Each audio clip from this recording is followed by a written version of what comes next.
guys, I'm pregnant. This is really exciting time. I am a little over 10 weeks now, and we got the ultrasound confirmed, and everything looks great. And so, yeah, we are pregnant and with our first child. Don't know if it's a boy or a girl yet, but yeah, we're just going through the motions and just trying to take care of my body. And I wanted to share this on video and go through my own pregnancy journey, at least in the very beginning here. I don't know how much I am going to share going through all the birth and stuff. So, yeah, I just wanted to share how the first trimester has been so far and also how I've been experiencing pregnancy, not only in my late 30s, as I'm 36 years old now. I'm going to be 37 when I have the baby. And also as a breast cancer survivor, and just going through the different choices I've made kind of to get to this point. It's definitely something we're very grateful of. So I understand. I know a lot of people, and I have friends that have had a lot of difficulty with pregnancy, whether it's because they went through cancer treatments or maybe it's something else like endometriosis and other things. So I understand this is a very sensitive topic for many, and there's many ways to conceive. And so this is just my conception story. And so it's very different for everyone. And everyone's situation is definitely valid. So I just wanted to say that up front before I get started on my own journey.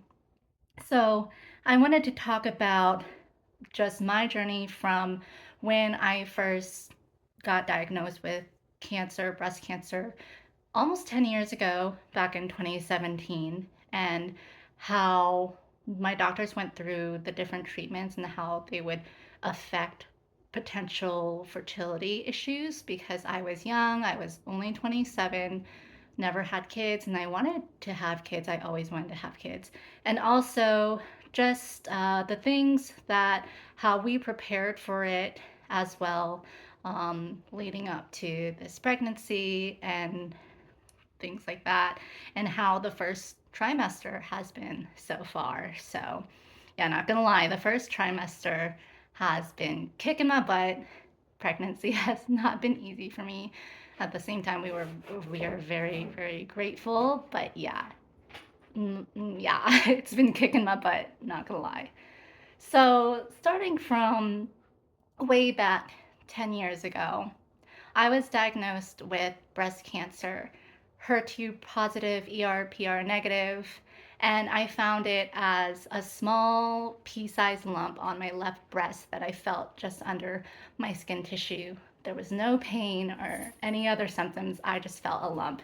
And I never had breast cancer in my family. I tested negative for the Burger gene, and I also go through more details in another video I posted earlier on my channel on like the whole journey. But luckily I caught it early on stage 1. And since I was so young, I there were a lot more risks in going through with chemotherapy and such. So I had my options. I went ahead and got a double mastectomy, uh, nipple sparring double mastectomy, and I decided to not go through with chemotherapy, and that was uh, I felt like was a very informed decision, as my doctor talked to 8 other doctors, and they were really split down the middle of whether I should do chemotherapy or not. And half of the doctors was saying the risks are too great, as I'm so young, there's more of a chance for me to get secondary cancer from chemotherapy. And then the other half was saying I should get chemotherapy. So I've always been averse to, I guess, extra drugs. And this is not any doctoral medical advice I'm giving. Your decision like, or other people's decisions are for them. It's a very, very personal decision. And, but for me, I decided to forego chemotherapy. And overall, I want to say this is a positive story, including like cancer, my where I am with cancer now, and also my birth story. It's a positive story because here we are almost 10 years later, and I've been cancer free since my mastectomy, and I never took any of those chemotherapy pills again. This is not medical advice, but this is just my story. And so the reason why uh, doing chemotherapy in particular is very significant to giving birth and conceiving is because chemotherapy is known to kill your your egg cells and basically kill off your eggs if you are a woman. And so as I was younger, and it's more rare to get breast cancer when you're in your 20s or even sometimes 30s. So as I was younger, there and I wanted to have children in the future, there were more steps I needed to take if I went the chemotherapy route. And although I didn't choose that route, I want to go over what that entailed if I were to go that route. I would have to freeze my eggs and go through the process of the whole process of freezing it. So, harvesting my eggs, um, putting in those shots in my stomach on a daily basis to make sure the eggs can be harvested. And it was a whole process, and storing those eggs. So it was a whole process, a lot more costs, and there's risks involved with that as well. And so there were just so many more complications that came with chemotherapy, other than just secondary cancer later on, that required me as a young woman that wanted to conceive to do all these steps. And yes, this is something that many women uh, have to do in their life, even if they don't go through chemotherapy and stuff. I have friends going through IVF, their IVF journey for their own reasons, and like whether it's they're trying to conceive a little bit later in life or other reasons. So IVF is, you hear a lot nowadays. Egg freezing is very common and becoming much more increasingly common. So I guess there's not as much risk as there were back then, but that was still something that I didn't really, I didn't really like the idea. And if I could help it, um, that was another thing that was kind of making me want to just try just the double mastectomy surgery route and pretty much nothing else, and just try to relatively live healthy and stuff. So that was the extra things that was highly recommended, pretty much required of us to do if we were young and needing to go through chemotherapy. Um, a YouTube channel that I watched during this time with uh, women, rest in peace, Nolly Augustin is her name. Her YouTube channel goes through details of her going through IVF, through that journey as well. Trigger warning though if you do come across that channel. But there are a lot of channels out there that go through IVF, whether it's like with breast cancer or not with breast cancer. But I thought I'd share my journey and the decisions I made, because there's not a lot of there's not a lot of women that have had breast cancer and are trying to go through conceiving after they had breast cancer. And also, just to show like how rare it is, the support groups I had at the time 10 years ago when I was 27 years old, they uh, they were all as expected, older women, and we were asking each other questions. And I asked the group, like, is anybody here expecting to try to have children in the future or wanting to have children? And fortunately, all of the women in my breast cancer support group said no. So no, we're not. We're not. Yeah, we're like, older, or they already had kids, and none of them were planning to have kids. Now there's community groups online that you might be able to find to connect with people who are younger and been through the breast cancer journey that might be trying to conceive as well. But I did end up finding a support group at the hospital with just young cancer survivors in general, not just breast cancer. And that was pretty helpful. So they were more my age, in their 20s, and they went through the cancer journey as well. And I met this young girl, and she went through the IVF journey because she's still trying to conceive, and she went through her own cancer journey. And so she gave me some resources for IVF and some recommendations for doctors. So that's helpful. So, yeah, I was discouraged a little bit that in my own breast cancer group in person, uh, I felt kind of kind of alone in that sense, but I was able to eventually find just a general young cancer survivors group, and so that was helpful as well. So that there's some resources out there if you unfortunately are going through this journey and you find yourself wanting to find community or answers. There are some resources out there. You might just have to look and dig a little bit more. And so I got all that information. And again, like I said, this is a positive story overall. And so 10 years out, it's 2026 right now, almost 10 years cancer free. I'm going to be 9 years cancer free this December of this year. So that's when I had my surgery 10 years ago in 2017.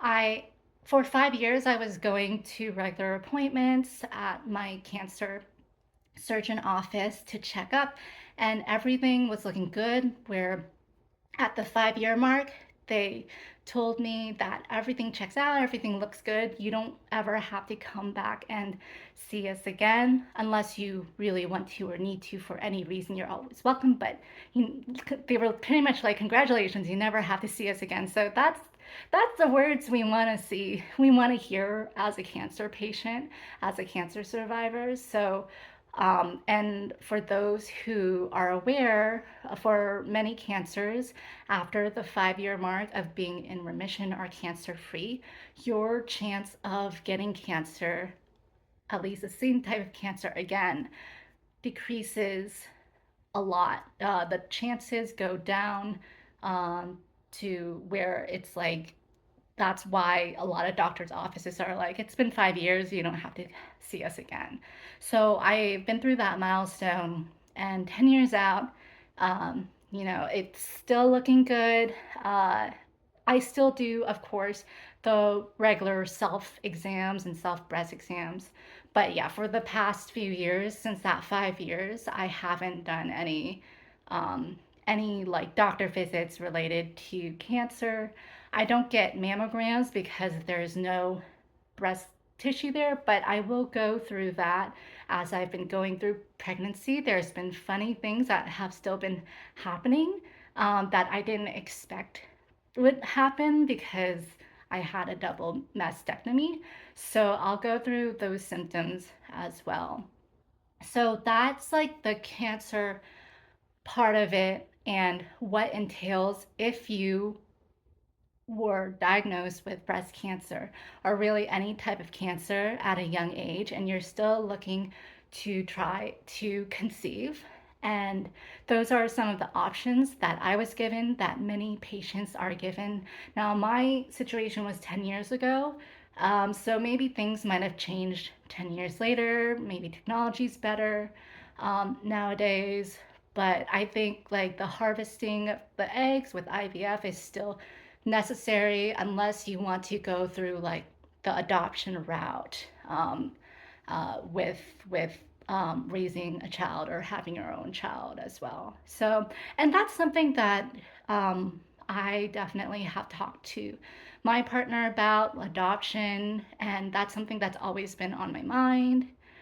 And I want to go through like the reasons I still wanted a child and like some guilt I have with that of maybe passing on, I guess, quote unquote, bad genes that I have in my own body. So, yes, this is like, I'm gonna repeat this throughout the video. Overall, this is a positive journey, but I'm gonna express my worries that I've had, my anxieties. I'm gonna express some complaints from the symptoms, and I'm still going to complain about the symptoms, even though I'm so grateful. And even though a lot of what I've been going through is like totally normal, which I'm thankful of, like things have been normal. But we're just going to go through a lot of the nitty gritty. So I just want to be honest because it's not a walk in the park at the same time. Okay, so since I found out I had cancer and went through that journey, I still wanted kids. And I've always said I wanted kids ever since I can remember. I wanted to raise children and have kids. And especially since the cancer journey, I've been more open to adoption, but I never closed off trying to have children myself. And yes, there have been times where I feel maybe a little guilty or selfish of wanting to have my own biological children because I think, of course, my partner, I finding a partner that wants children, agrees with that is important. My partner always wanted children.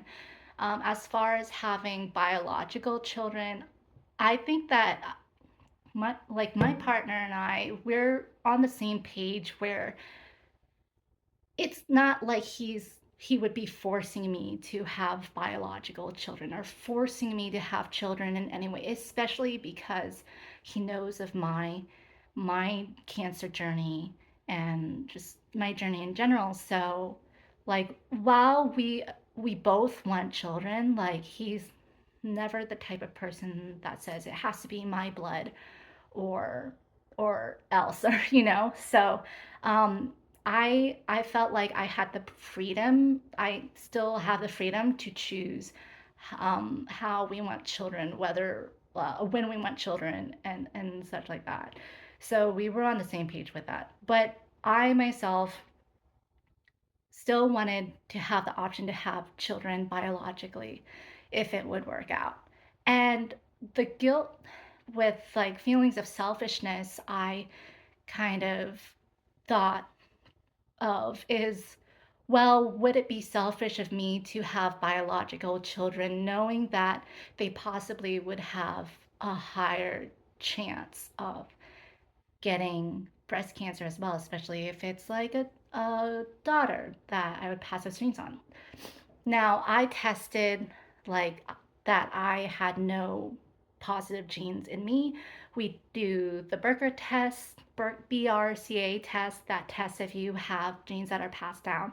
And I know of many stories of girls that have, women that have had to have what's that word? Prophylactic mastectomies before they were diagnosed with cancer because the risk was just that high.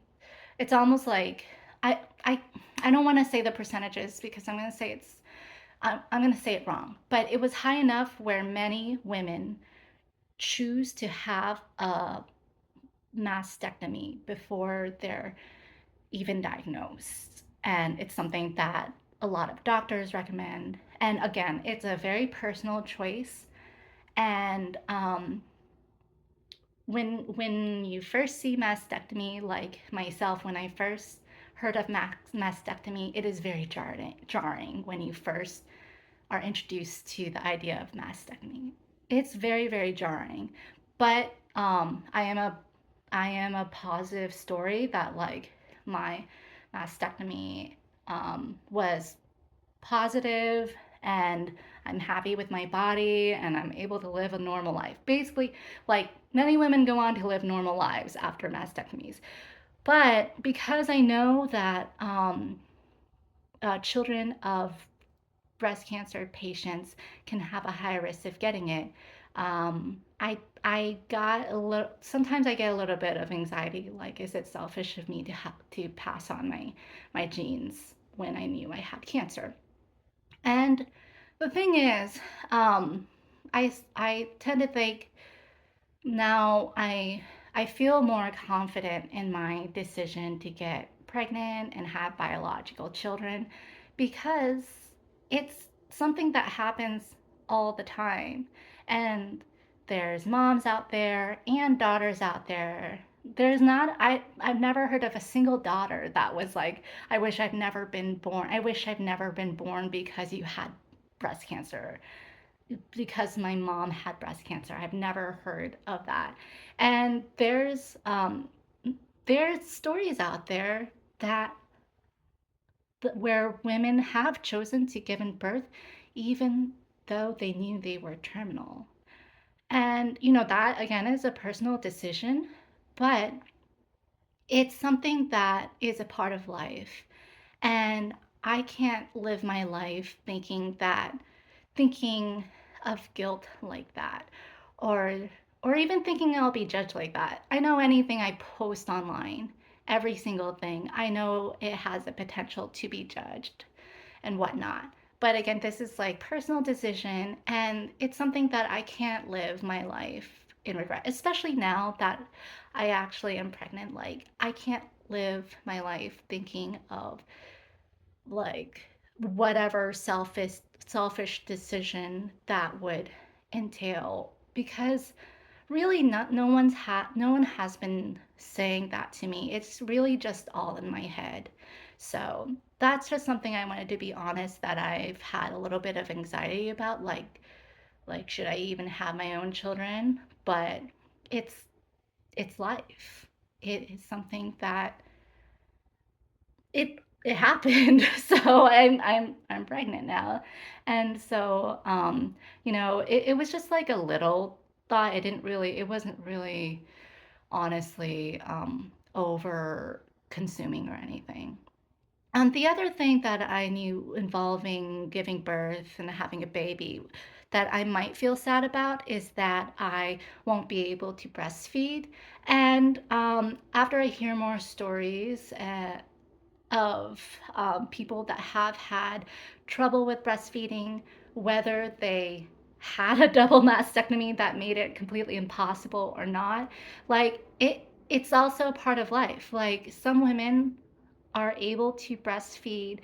A lot of women have trouble producing enough breast milk, and there's services like doula services, different devices, different things to try to help with that. But the reality is, like, not everybody can breastfeed, even if you have your natural breasts and didn't do anything to them like me. So it's just reality that that happens. And so I will be raising my baby on formula. And that's something that I'm totally fine with. A lot of babies and children and adults have been raised on formula, and gone on to live full, fulfilling lives and are a great addition to society. So there's so many reasons why women can't breastfeed. And so I've kind of let that go. Like, maybe I might be sad. There might be a time where I'm sad, like in the beginning, when I don't know, I'm imagining like my baby might reach for it and I can't. But it's it's such a short amount of time to breastfeed anyway, so that's something that I'm not too stressed about as well. And yeah, I know when going back to when I had the mastectomy and I had the choice to keep one breast and just do the mastectomy. single unilateral mastectomy on the breast, my left breast, which had the cancer cells in it. And I did have some people in my life that were suggesting trying to get me to at least keep one so I could continue to breastfeed. At least, you have one good breast, so you could breastfeed and stuff like that. And now that I got both, and then the doctors were also like, it's up to you, one or the other. And for me, it's that, especially 10 years out, I am so thankful I took both of them out. I'm so thankful I took out both breasts because I know people who have taken out just one, and they are always kind of worrying if the other one will start showing cancer. And there's unfortunately a lot of instances where the cancer has shown up in the leftover breast tissue that was there. So for me, again, personal decision, I am so glad that um, that I took them both out. And I guess as a bonus in my mind, it doesn't really play a huge factor, but just cosmetically speaking, it's much easier when they're both even. I mean, okay, my breasts are they're not perfect. There's still scars and stuff. I love my breasts. I go out in bikinis all the time. I go out to like Korean spas and like am okay with being I'm okay with being naked and showing my scars or like having them out there and it's not even that visible. I'm very comfortable in my body, but like I think for cosmetically speaking, having them both done at the same time helps with evening out things. That's just some a little bonus I wanted to add as well. So you don't have to worry about things being uneven, wearing extra padding on like one side or the other, which I mean is like a small thing people would have to deal with as well. But I'm just glad I got them both taken out mostly because I don't have to worry about breast cancer coming back in anywhere really there. So but I do still check my breasts. I check like my armpits and around to see if there's any lumps or anything because that's just something that is good to check as well. So that's some things about guilt and maybe feelings of anxiety with selfishness of having a baby after breast cancer and the decisions that I made with removing both of my breasts and how that would entail with raising a baby, mostly with breastfeeding and stuff. But I'm at a place now where I feel good. I don't really feel really any anxiety or guilt about actually having a child or a biological child as well. So yeah, we're going full force into continuing to have children. So this is something that uh, I've been planning since we got married. My partner and I got married since we met. We've talked about children. So, yes, since my surgery and everything, and throughout my dating life, it's something that is has been a goal of mine. So, my husband and I got married last year, and we had a timeline for our kids. And another positive story about that, we're pretty much exactly within the timeline we wanted. We're so grateful that that happened because you can never really time it. We're not okay, we're like a few months around. It's not like exact timeline, but anyways, we're in the time frame that we want to have a kid. We got married. We didn't want to try for a kid right away because we had our honeymoon a few months afterwards. We wanted to enjoy that. I also wanted to sell my townhome and I didn't want to deal with hormones and pregnancy stuff while I was selling my first home. And I'm glad I waited because that home sale took longer than expected. There was also a huge leak where the ceiling fell through and water was everywhere. So I ended up dealing with a bunch of contractors and a lot of shady contractors as well. So there was just a lot of drama that happened at the end of last year that I'm glad I waited. And then we sold my house near the end of last year. And then this year, at the beginning of this year, 2026, we decided we're ready to have kids. So I want to talk about my IUD journey, birth control journey a little bit as well. Um, Rewinding back to right before I had breast cancer, I was taking the birth control pills. I took a few brands throughout the years since I was 20, since I was like 18, 19, I think, when I started college. But it was always a pill. I forgot what brands I took. I was just pretty generic. And then when I got cancer, my breast cancer doctor was like, "You're going to stop taking those pills right away," because there's been studies that they could also lead to increase of breast cancer. I go through this in my uh, older breast cancer video, but there really hasn't been a known cause of what caused my breast cancer. So I stopped taking the pill 10 years ago, and then I switched over to a copper IUD. Paragard is a brand, and that is non-hormonal. So I switched over to that, and so for almost the past 8 years, I was using Paragard. And so we decided to try for a baby at the beginning of this year. And I really didn't know much information. So I just knew I had to take my IUD out. And so I went to the OBGYN.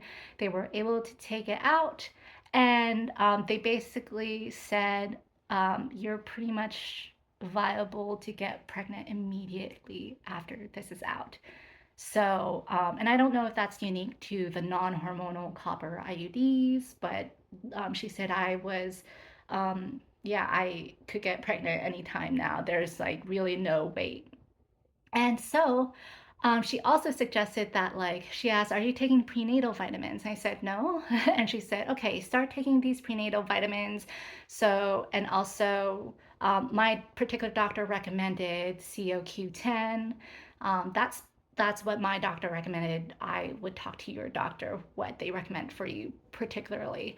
So COQ10, prenatals that had like the DHA, make sure there's enough DHA in there, and all those vitamins available. And then I read that you're actually supposed to start taking them 3 months at least before you start trying for a baby. So I didn't know that. So I was like, well, I am like behind the bandwagon, or way behind on this. So I started taking those at the end of January. And so my husband and I, we had a plan that if we, for some reason, do not get pregnant, are not able to conceive for a whole year, by the end of this year, then we would try to look into alternatives like IVF. I think IUI might have been the next step, where it's not freezing eggs, but it's like um, something semination, where they like directly insert the thing into you so it gets into you easier. And so IUI, IVF. So those were, and maybe other things, those were things that we would look into, because, well, at 36, they do have to code me as advanced maternal age, but really, I wasn't too worried about at that yet about me having to go through um, alternatives because I've had family members that were older than me that were able to give birth and get pregnant naturally. So, but at the same time, I also have friends that are around my age or that are trying to go through the IVF route and whatnot. So it could go either way, but we were going to try it naturally first for at least about a year. And so I was taking the prenatals and stuff and um, checking every month. And now we found out that we're pregnant since, I guess, the beginning of April. So yeah, it worked out because also I've been taking that by this time I've been taking prenatals for 3+ months, and yeah, everything worked out in in a way that like we wanted. So how did we find out when we were pregnant? Since January, when we started trying, I was taking at home pregnancy tests every month, and they were coming out negative the first few months. And then I would have my period as normal. And then um, on our anniversary weekend, we were planning to go to a big sushi spot. I love sushi, but I was thinking, wait, what if I'm pregnant though? And I was supposed to start my period that day that we were going to go. And a lot of times I start spotting or start my period a few days beforehand, and I noticed that I wasn't spotting at all. So I'm like, let's just check if we are. So the morning that we were supposed to go out for sushi, before my husband awoke, I went and tested and took the pregnancy test in the morning alone. And then it pretty much immediately showed that I was pregnant. And yeah, it was really exciting. So I woke up my partner and I was like, babe, I think we have some exciting news. And then he went to look in the bathroom and I cried a little bit. He gave me a big hug. We were both excited, but of course nervous because it's our first kid. So, yeah, that started off the journey. And so now I'll go through the journey of talking with doctors, how the first trimester has been going with symptoms. So, yeah, we didn't go to sushi. We went to hibachi instead, and it was delicious. And so we kind of celebrated that news of finding out and also our anniversary. And by that time, I wasn't feeling any other symptoms. I just noticed my period hadn't come. And I started looking up what else can I eat. So apparently we can't have cold cuts, ham, or anything unless they're thoroughly cooked or hot when we eat them. Of course, no sushi or raw fish. And this is for the US. In other countries, they definitely are able to continue with that stuff, talk to your doctor and stuff. But yeah, for in the US, it's normal to say like no sushi. Now they've added no cold cuts, ham, and apparently, what I found out later is that you shouldn't use any retinol creams, like any wrinkle creams that have retinol in it, because you can ingest too much vitamin A, and that could lead to birth defects. I had no clue. My doctor informed me, and uh, and then I looked it up, and that corroborated. And luckily, I tried out retinol products like probably 5 years ago, 5 or 6 years ago, but then I stopped using them. I've been going toward a more simplistic, very, very simplistic, almost no skincare nowadays. And I'm going to talk about skincare in a little bit with my symptoms as well. But yeah, I'm glad I stopped using that stuff. So no retinol products. Apparently, like no changing litter boxes if you have cats. Like let your partner or someone else do that because there's like toxoplasms, or I forgot the word, but you want to stay away from kitty litter boxes. That's what I was advised as well. And of course, no alcohol. Um, extra recreation. I don't do any recreational drugs. And I pretty much stopped drinking alcohol after my honeymoon. And it's just something that, like, not only to be prepared for a baby, but it's just like a personal life decision that I made, that to just stop drinking alcohol. So yeah, so I made sure to like clear things of that. We're gonna talk about food a little bit here. And I just wanted to warn anybody who has been going through symptoms of food aversion. Trigger warning for that. I'm going to put chapters in the video so you could skip ahead if you don't want to listen to any other food stuff, which I should have maybe warned about before I talked about sushi and ham. Because when like, I got so much food aversion. And whenever I would hear about food or hear people talk about even different types of food, I would feel queasy for the first couple weeks until actually just about now. So for the first 9 weeks, food aversion honestly made me so sad because not so sad. I mean, like I never got like depressed so far or like super super sad or anything, but as someone who loves food and loves cooking, it's definitely something that I didn't expect how much it would affect me. I've heard about it, but it affected me a lot. So, one of the things that I regret from before I started my pregnancy, or when I found out I was pregnant, is that I bought a lot of groceries.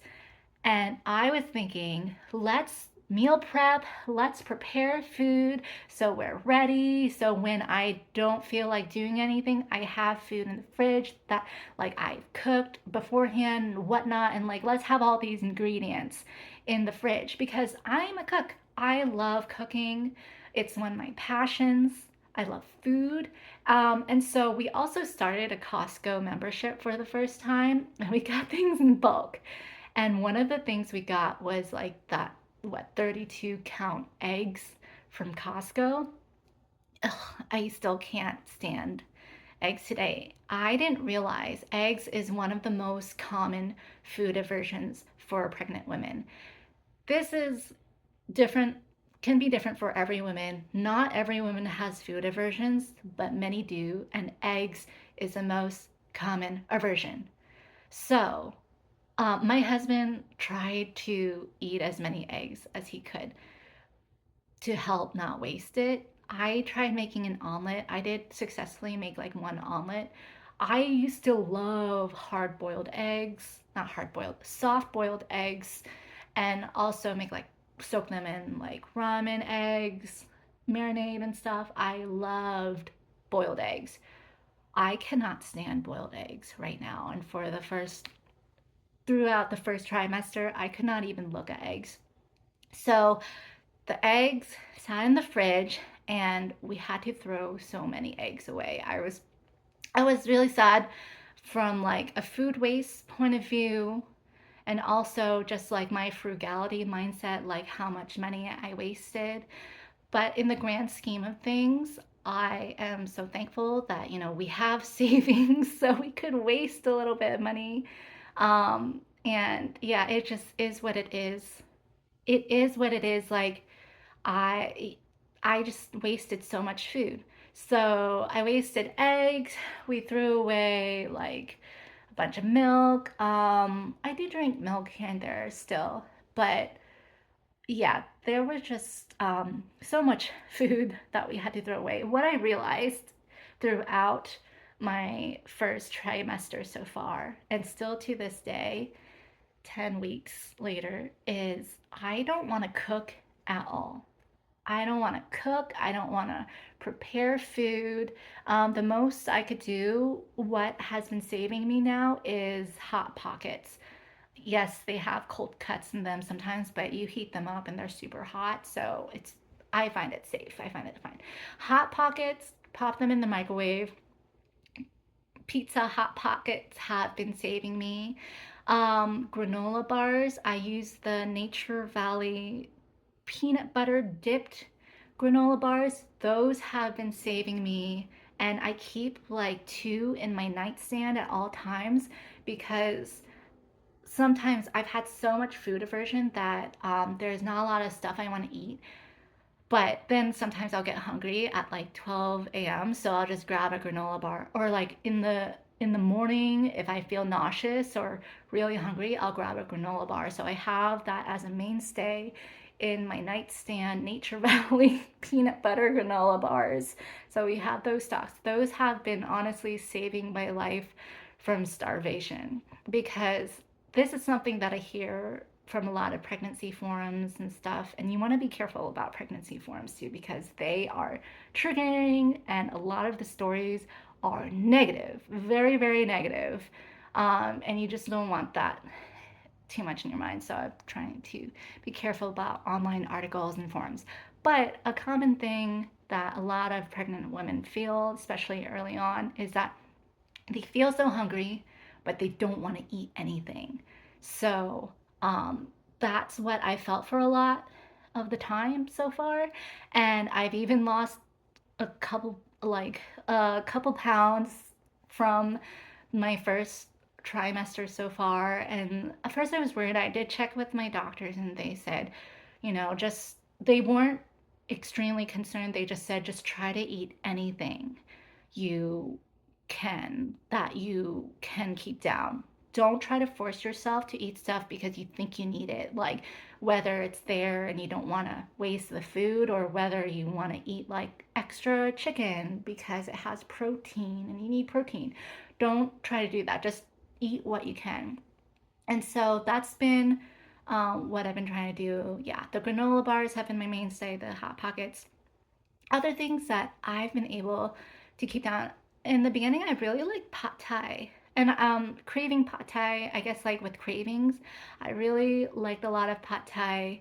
I have a habit of eating huge volumes all in the same sitting. And so when I was trying to do that, it hasn't really been working for me. They always tell you like small meals throughout the day, and I still been trying to get used to that because there's also the thought of me like I want to clear the entire plate in front of me. So when you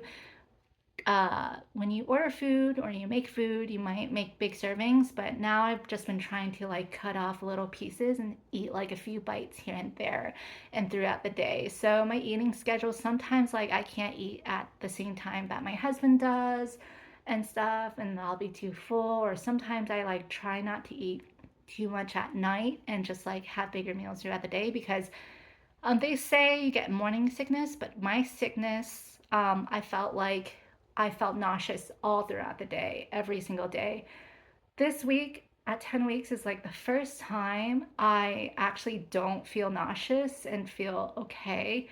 Um, but the first like week 5 through 9, it was for me, it was just constant every day feeling like there was someone scrunching the insides of your stomach or something. It just felt like just yeah, just you're just feeling nauseous. I don't know how to describe it.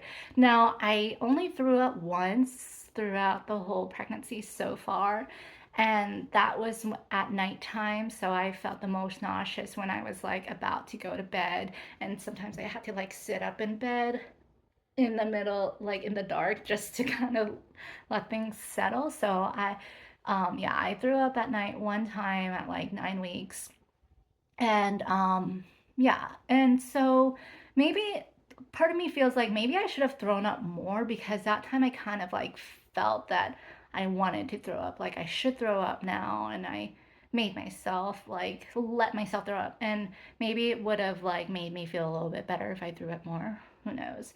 But yeah, throwing up I guess wasn't too much of an issue for me. It was just like nauseous all the time, and it was so annoying, and I like had dreams of sushi and stuff. But yeah, my diet has mostly just been takeout. Like I don't want to cook. I barely want to eat anything that's in the fridge, even leftovers. I didn't really feel like touching. So we would just do takeout food all the time. Except that one time I threw up. It was from Wendy's, and I love Wendy's, but like some takeout. I guess like I learned my lesson. I can't eat too much big meals at night. At least that's what I couldn't do in the first couple weeks. So that is like food aversion, nausea, and also other foods that I could keep down that helped was actually fresh fruit. So fresh cut fruit. I I bought some nectarines and I was able to cut them myself. They were good, but I bought like prepared, pre-cut pineapple, watermelon, and I bought some tahini and chamoy sauce, which is popular in like Mexican snacks and stuff. So I bought that for a little spicy kick and stuff, and that was really good. Grapes are good. And so yeah, I really liked fresh fruit. That also helped me as well. And for some reason, I was craving salads. And there's a lot of resources out there that say you shouldn't get salad, like especially prepared from outside because risk of listeria, but honestly, it's some of the only things I could keep down. So I'm okay with those chances, and it just feels so good. I've just been craving salads, fresh greens, and with like the tangy dressing, and a lot of times with no protein, no meat. Um, but yeah, I tried. So these are things that worked for me. They might not work for you. I tried things that like other people were saying they could only keep down. Like I tried seaweed soup, and so I bought too much of that, and I tried it once, and it was not for me. So yeah, this is just things that worked for me, that help. But I finally feel like I'm getting over the hump because a lot of people say that after the first trimester, your nausea tends to go away, it gets easier. You actually want to eat and can eat. Now there are some women I know in my life that have had nausea just like throughout the entire pregnancy, and I hope it doesn't get like that for me. But the only thing they can keep down is like mashed potatoes or something. So I'm just gonna try to continue to like get some sustenance. It might not be the most healthy, balanced meals starting out, but it helps with starvation at least. So, but I do feel like it's getting better at 10 weeks. All right, let's go into other symptoms. Some other big symptoms related to my breasts, and I was kind of surprised by that because while I did have a double mastectomy, I still have, I think I still have like little remnants of breast tissue. So they definitely got swollen, and there were times where there was so much pain, especially with like nipple pain. So, just a background, when I got my double mastectomy, it was nipple sparring, so they kept my nipples. And for a lot of women, they lose sensation altogether in their nipples, whether they had double mastectomy or even just breast surgery like breast enhancement, breast reduction. They lose feeling. For me, I didn't lose feeling, but it got way more sensitive where anything that brushed against it would send a shooting pain up like my chest, and I would have to like hold my chest and brace myself for a minute. And so that was happening the first few years after I had my breast surgery. And I even had to buy this little padded seatbelt strap on my car. So because a seatbelt was irritating my breasts, and like certain bras that I would wear, if it would rub up weirdly, it would be really painful. So that was the first few years after breast cancer, after my surgery, and then it got to a point maybe about like 4 or 5 years afterwards. Yeah, it was kind of a long time. That pain subsided where I didn't even need to wear the the seatbelt strap padding as much. And so I didn't feel it as much. But now that I've been pregnant, wow, that pain has come back. So I started wearing the seatbelt cushion strap again, and so I have it on my car now. I have to be careful about what bras to wear, especially when working out. And I'm still like working out, lifting weights some, and like that movement can like brush up. And one day it was so bad that the pain, I was in bed and I felt like it lasted for hours. And finally, I don't know why I didn't take Tylenol earlier. I took Tylenol and it went away after half an hour. So that helped. My doctor said Tylenol was okay sparingly for that management. So I bought some things coming in the mail this week for to help with that. I bought some nipple pasties so that when I wear bras, I'm probably gonna wear that all the time. I also bought there's like these postpartum, post breastfeeding like cups that you could put on your breast because um, those can get sensitive as well. So I bought those. And yeah, so I guess I was surprised of the soreness and pain because my boobs did grow in size. And I guess there's still some like veins or maybe a little bit of breast tissue that's still there. So they definitely grew and they definitely got sore. Like right now, I'm feeling okay, and as long as I like manage the comfort with my bras, I think I'll be okay. But that's something that I didn't expect the pain to be like that.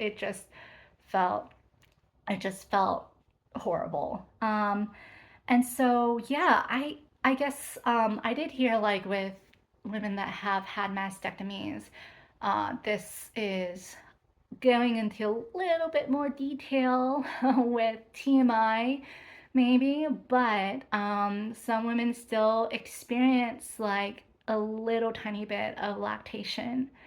And but usually it's not enough to be breastfeeding or anything. So that might still happen. But yeah, the changes to your breasts, I read it's very normal that you'll get soreness because it's preparing for whatever it can prepare for the birth and the baby. And the other big symptoms, so the third symptom I want to talk about that was very prevalent is tiredness and being out of breath. I didn't realize how out of breath I would be, especially because you don't see anything happening in the first few weeks. Your body pretty much looks the same, but it's normal to be out of breath and tired more because your body inside is producing, your heart's working so much more to produce more blood and to prepare your body. There's so much changing inside. And so I think starting like in the fifth week, I remember I was recording videos like this. And I feel like I got a little bit of energy back now, but where I haven't felt like I've been out of breath and I've been recording for almost an hour now. But before, in like week 5, I was recording videos like this, and I was like, why am I so out of breath? That's so weird.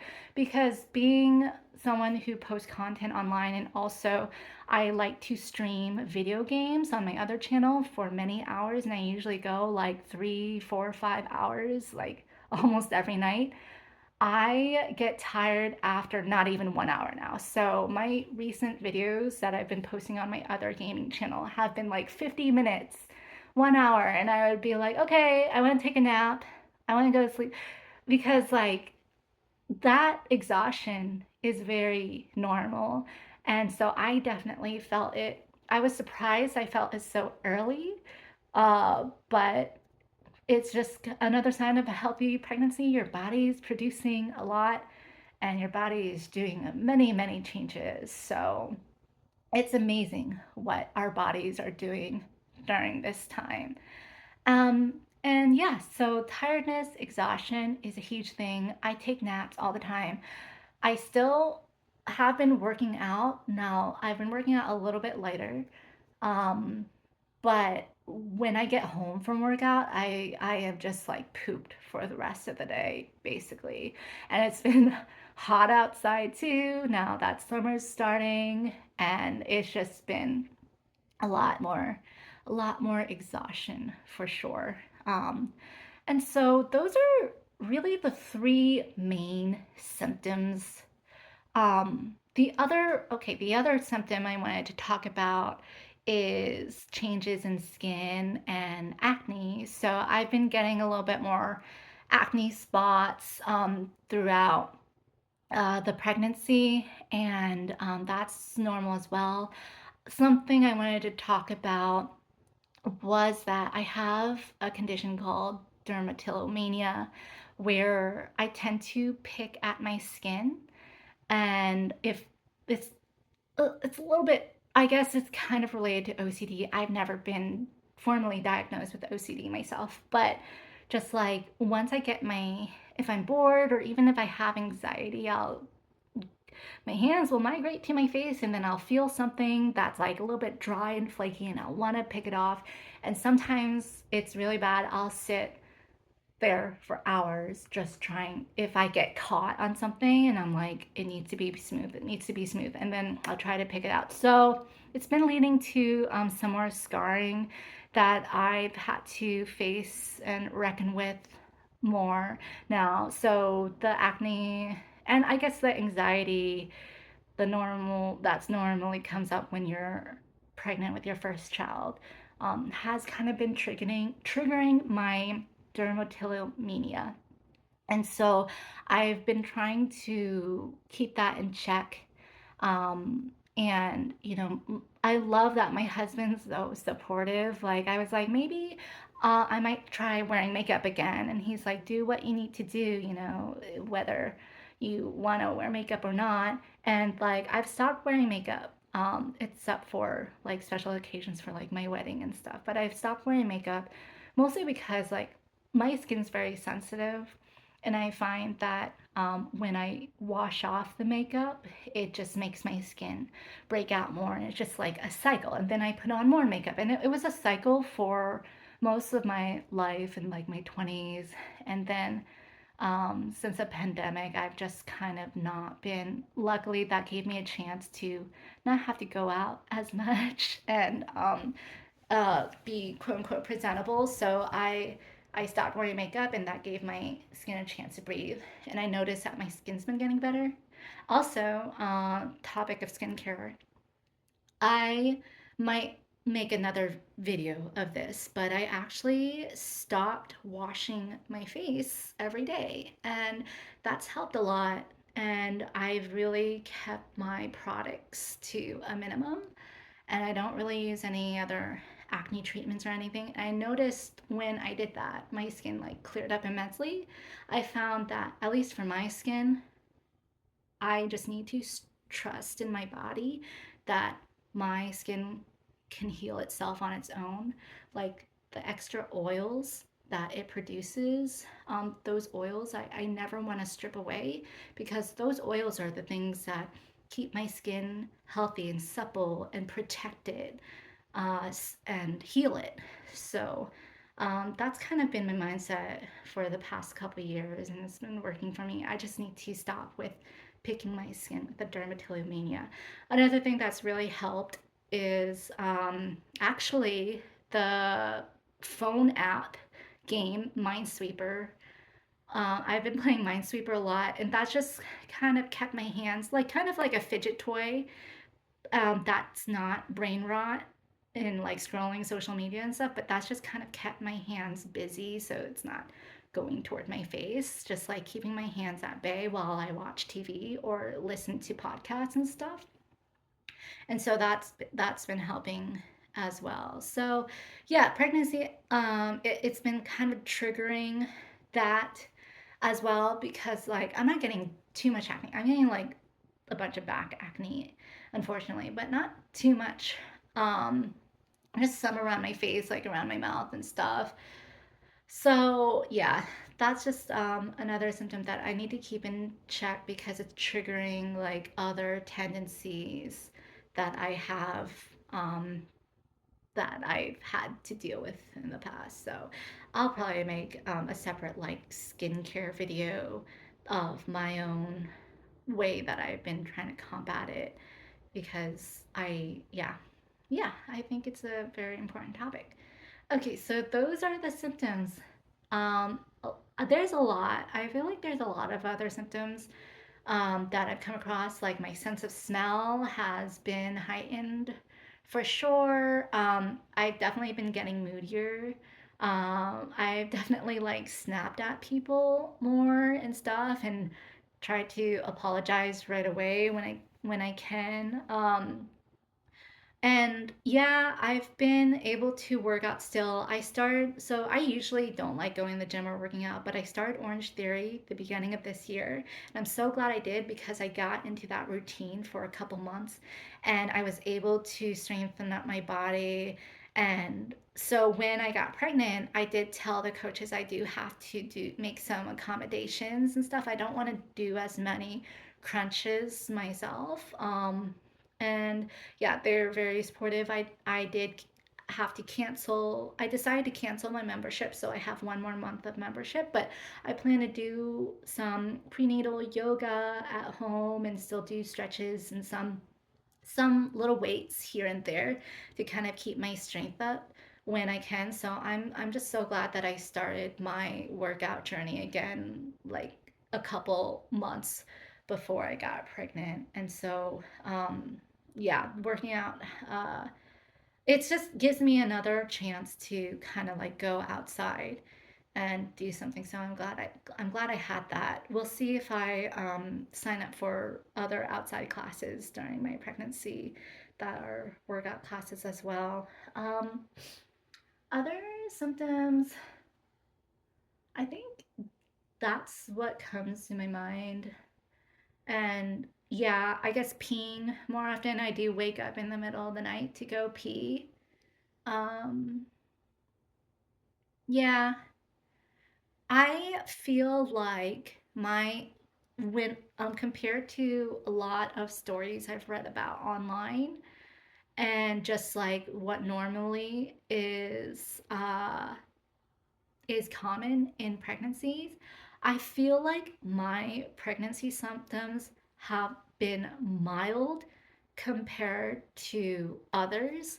However, pregnancy is not should not be a comparison game because at the same time, like I alluded to in the beginning of this video, pregnancy, this first trimester, has been kicking my butt.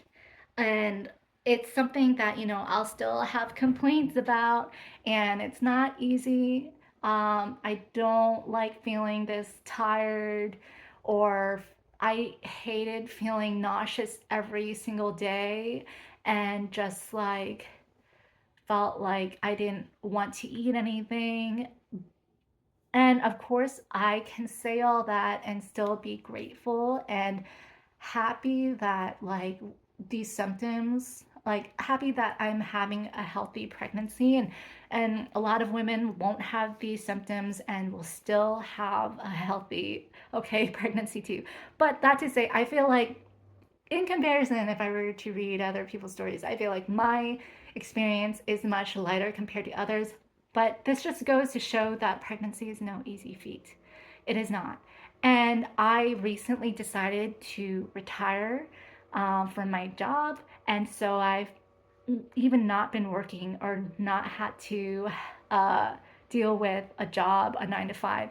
And I can't imagine having to do that with the symptoms that I had every single day throughout the entire day. I can't imagine having to concentrate on work and during that time.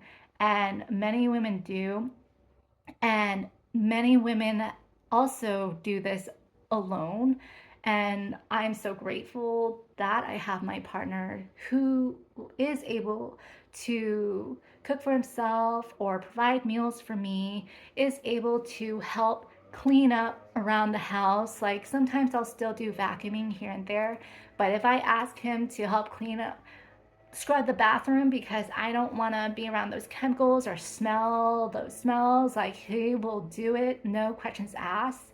And he'll go out, go grocery shopping for me, go to the pharmacy for me, and like provide, get the medicine that I need. And so I'm really grateful I have a partner that's so supportive.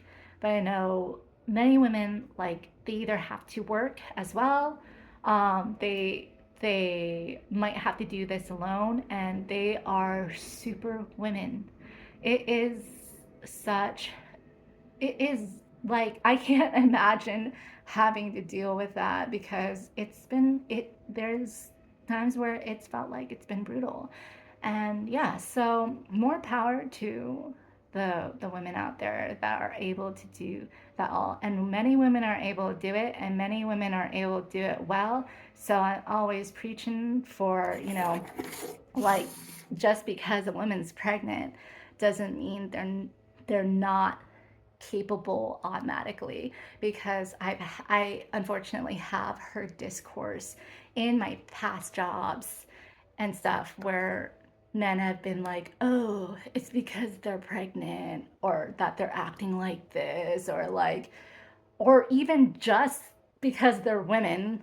This is me going in a side tangent. Like, I've heard people say, like, oh, it's because they're women, they have to act like this a certain way. It's like, no, like, just let them do their job, let them show you what they can do, and, you know, and keep it rolling from there. But yes, this pregnancy has not been an easy feat so far. I do feel like I'm getting over the hump of that nausea, and I'm excited for that. I want to eat more. I want to actually enjoy what I'm eating. I don't really remember a time where I enjoyed food since I got pregnant. So those are the symptoms I wanted to go through. So yeah, again, when I got pregnant, I didn't really know much about pregnancy. I wasn't reading any of the books or blogs. I have bought What to Expect When You're Expecting, and I bought the Mayo Clinic first year, which I think I don't need to, I haven't been really reading that much because that starts after birth. But I saw that my parents had What to Expect When You're Expecting when I was like a young kid. So I'm like, I felt like they raised me pretty good. So I'm going, or like brought me up pretty good. So I'm gonna just read that same book. Um, I also um, have been using the P Tracker app that I've been using for like the past 10 years on my phone to track my period. And they've been so helpful with tracking my pregnancy as well. Every single week, I'm going to show you the pictures that they show of what's going on inside your body and stuff. So every single week, they update with like what your baby's looking like in there right now. It's the size of like an inch and a quarter. And then they show like what to expect, and they even have notes for the fathers or the partners as well.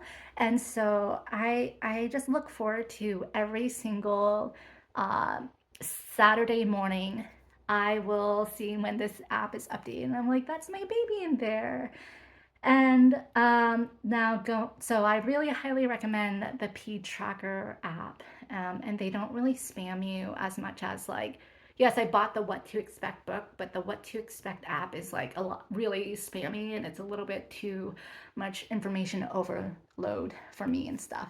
And as far as doctor visits, that's the next topic I wanted to go through, and my team that I'm working with as well.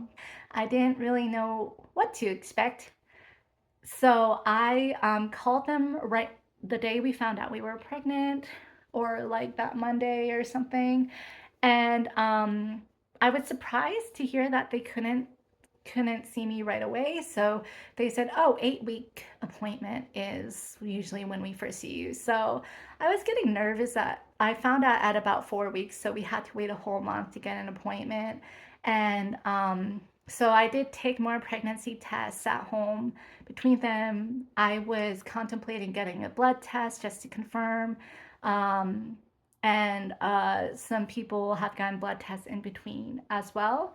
But we waited, and I guess like I'm a little disheartened by our process of the hospital visits, the doctor visits, because um, I I guess like first I think they misscheduled me.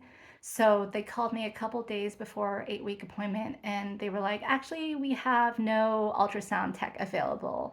So would you like to cancel? And at that point, my husband and I agreed that we still wanted to have the appointment. We could still get a blood test done to get I think it's HCG levels to see maybe where the baby's along, and also just have our questions answered that we might have. So we still wanted to meet. We were disheartened that we couldn't see the baby in the ultrasound yet. So we still met. And then when we met up with the nurse, there was like miscommunication. So I ended up getting emotional because there was miscommunication where the way they were talking, they were like, we tried to reach out to you to see if you would cancel, and you could have canceled, but we were already there. So I felt like they were trying, like they this wasn't their attention, but in my mind, in my hormonal pregnancy mind, I felt like they were trying to push me out. So I ended up crying and I was adamantly like, look, we want to be here today. We know that we can't get an ultrasound done, but we still want to be here. We still want our blood tests. And so, they calmed down and gave me tissues and it was fine afterwards. But I was like really surprised that I got emotional like that. And it just goes to show that I need more support.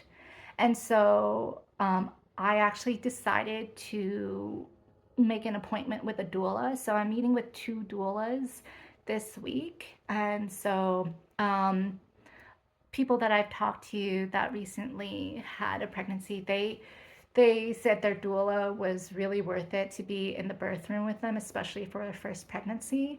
And I've just heard of a lot of stories of things going wrong in during the labor and delivery and things not going as expected.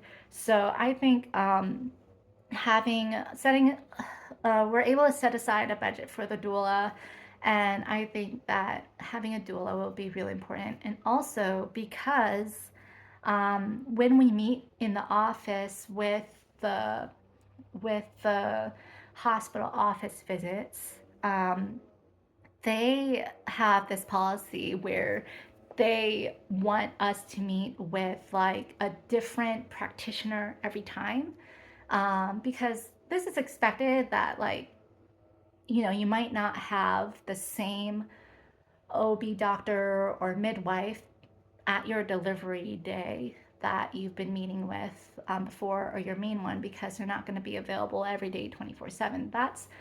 I expected that, but I didn't expect that we would have to meet with a different person every day. And some of those people aren't even able to deliver.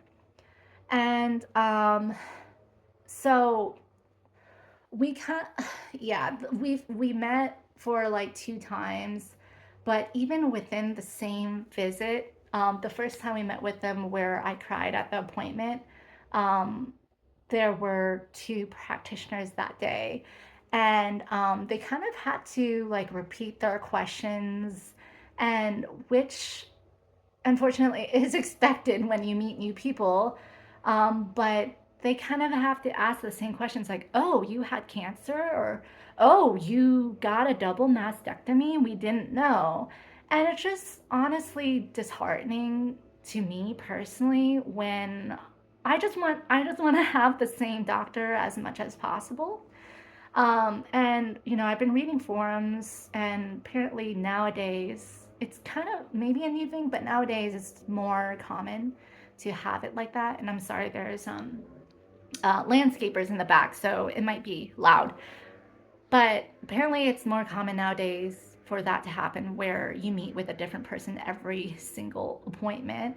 Um, so I'm gonna see if I could request the same person going forward. We'll see how it goes.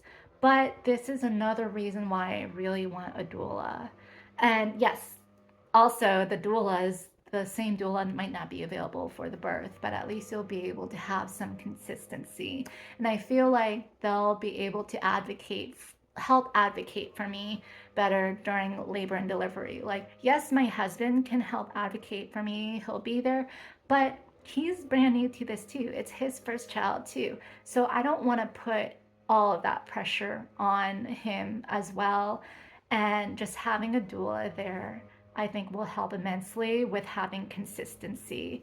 And so that's just my personal feelings. I know when I've read some forums, like some women were even like, I like that we get to meet multiple people. I like that we get to do that.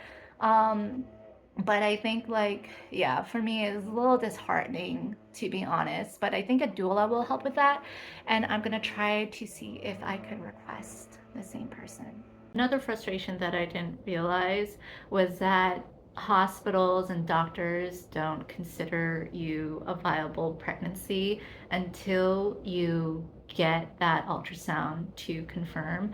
And until then, they can't like code things with insurance under the normal pregnancy category, and they're just restricted to do a lot of things. So that was kind of frustrating to hear, but we were still able to get the blood test that day. So we had our appointment, we got our blood test at the end of the appointment. And that night we got the results back that the HCG levels did show that I was showing as pregnant, and the levels were showing that I was in the correct time frame of the growth of the baby too. So it looked okay there, but still nothing was determined confirmed until we had that ultrasound. So we were able to schedule the ultrasound the following week. We just had to wait a week more.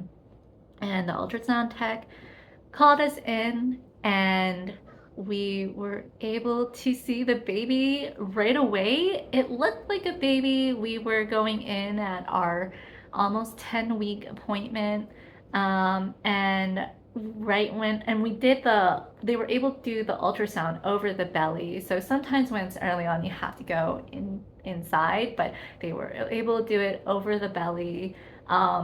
And I just had to pull my underwear down a little bit. Just wanted to share this with girls out there, because even if it's just the belly, you might have to like put your underwear down a little bit so they have room. But yeah, it was one baby, and even though it was just an inch big, we were able to see the limbs. It was really wiggly, like it looked like it was on its back, wiggling its arms and legs. I was just so delighted and happy to see that there was a baby in there. It was moving and alive, and everything looked normal.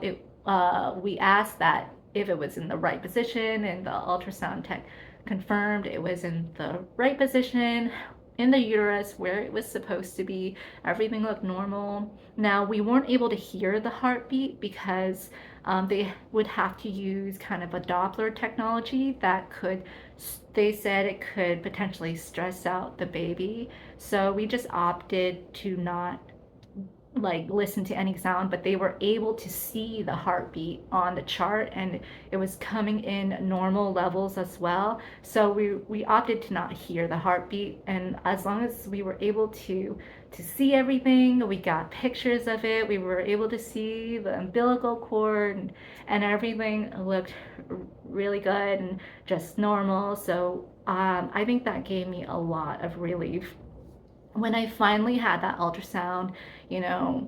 It's true. I understand why the hospitals don't want to determine that there's a viable baby in there until ultrasound, because there's so many things that have gone wrong, or just like not worked out as expected, where, like it might show that you're pregnancy on the blood levels, but you're actually not. And so I just felt so relieved once we got that ultrasound, and once we were able to confirm and get pictures of our baby.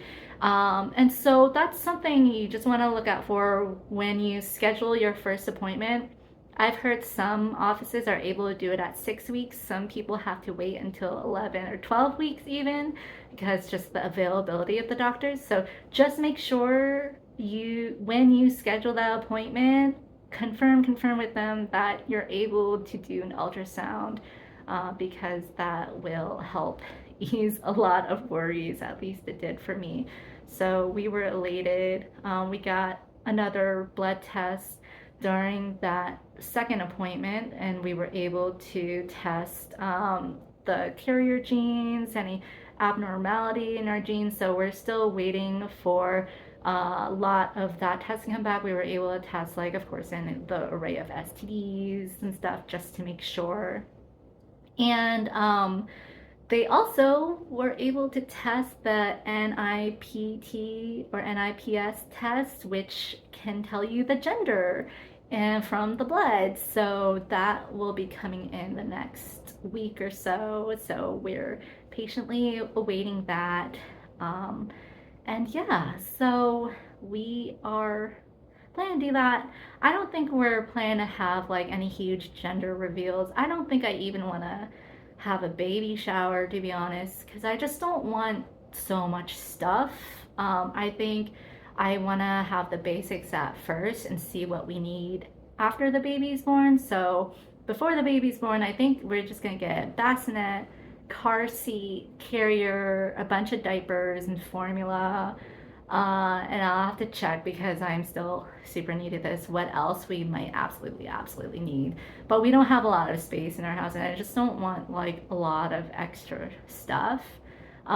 So we're gonna wait on that. I probably won't have a baby shower, but I heard of this idea from another YouTuber that they forego the baby shower before the baby was born, but after the baby was born, then they had get together, and I think that was great. They said that was great for them because the baby was actually born and people got to like hold the baby, and that also gave the mother a little bit of a break, as well. So we'll see what happens. Maybe I'll have like a small baby shower. We'll see. I just wanted to share my experience. Oh, also my experience not only from a breast cancer survivor point of view, but like what they deem as like advanced maternal age at the age of 36.